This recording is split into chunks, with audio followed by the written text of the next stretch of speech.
Bonjour à tous, c'est Ankouk, j'espère que vous allez bien.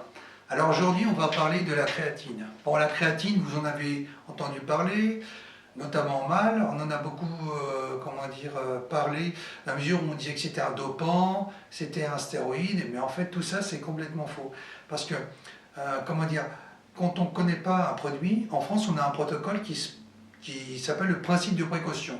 Donc on le classe en catégorie dangereuse et le produit n'est pas accessible à la vente. Bon, par la suite, il y a eu des centaines d'études réalisées sur la créatine. D'ailleurs, c'est un supplément sur lequel il y a eu le plus de recherches, sauf erreur de ma part, et on s'est aperçu qu'en fait, c'était loin d'être un dopant. La preuve, vous en trouvez dans l'alimentation, comme le poisson, la viande, l'être humain en possède, mais en faible quantité, et même les animaux en ont. Voilà, bon, mais il y a encore des personnes qui raisonnent de cette manière en disant que c'est un stéroïde. Mais c'est complètement faux. Et les gens qui disent ça, en général, c'est des coachs ou des médecins qui sont mal informés. Alors la créatine, c'est quoi concrètement? La créatine, c'est un produit qui contient 3 acides aminés, à savoir l'arginine, la méthionine et la glycine. Donc c'est plus un supplément à base d'acides aminés qu'un acide aminé à proprement parler. Alors, qu'est-ce qu'elle apporte? Elle apporte de nombreuses choses, la créatine. Elle apporte de la prise de masse musculaire, de la force, de l'énergie, mais aussi de la santé. Voilà.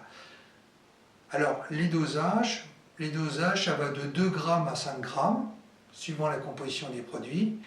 Et vous pouvez prendre la créatine avant un entraînement ou après un entraînement. Par exemple, avec votre shaker. Personnellement, moi je conseille de la prendre après l'entraînement. Parce qu'après l'entraînement, vos réserves de glycogène et de protéines sont au plus bas. Donc pendant 3/4 d'heure, les muscles vont être de véritables éponges qui vont absorber tout ce qu'on va leur donner. Donc c'est mieux de le prendre à ce moment-là. Enfin, ça c'est mon avis personnel. Et la créatine s'utilise par cure, en général, c'est de 4 à 6 semaines. Après vous faites un arrêt de quelques semaines, je crois que c'est 2 semaines, voire plus, et vous reprenez la créatine. Ça évite que le corps s'habitue, et comme ça, en ne s'habituant pas, la créatine fonctionnera toujours à plein régime. Alors, comment ça se passe concrètement? Concrètement, la créatine provoque une rétention d'eau intracellulaire, c'est-à-dire c'est une rétention d'eau à l'intérieur des cellules, et non pas une rétention d'eau subcutanée, ce qui donnerait un aspect un peu ballonné, enfin de ballon. Et c'est pour ça qu'elle est très intéressante. Alors, l'avantage de la créatine aussi, c'est qu'elle fonctionne sur tout le monde, aussi bien sur le débutant que sur un athlète, enfin un sportif qui est entraîné depuis de nombreuses années. Par contre, il faut attendre 3 semaines pour commencer à avoir des résultats. C'est le temps d'absorption du corps humain par rapport à la créatine. Alors, qu'est-ce que je peux vous dire d'autre? Si vous achetez la créatine, prenez toujours de la marque, vous savez dans quoi vous mettez les pieds, mais ne prenez que de la créatine monohydrate, parce que le reste, ça ne vaut rien du tout. Et si possible, prenez avec le logo Créapure. Alors c'est quoi le logo Créapure? Enfin, j'ai le logo, c'est un label. Ça certifie que la créatine est vraiment de bonne qualité, oui, et qu'elle contient très peu de déchets, voire aucun déchet. Donc ça, c'est le must.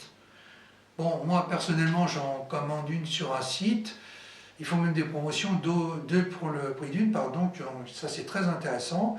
Bon, j'ai eu l'occasion de la tester et elle a assez bien répondu. Enfin, elle a assez bien fonctionné, mon corps a bien répondu.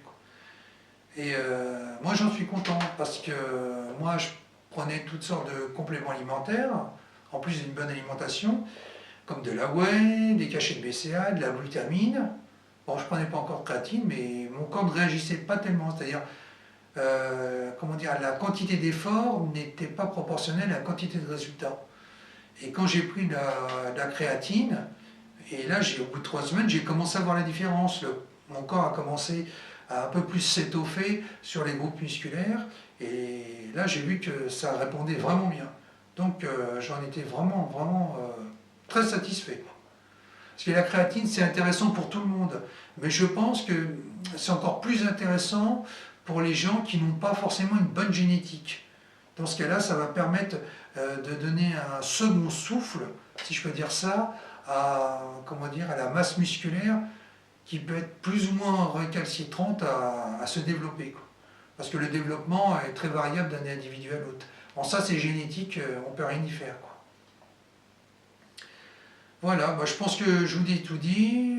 Non, je n'ai rien oublié. Voilà. Donc si vous avez des commentaires, des questions, n'hésitez pas à le mettre plus bas. Si vous avez aimé, pardon, mettez un petit pouce bleu, ça me fait plaisir, abonnez-vous. Moi je vous dis à très bientôt et d'ici là, n'oubliez pas, allez de l'avant.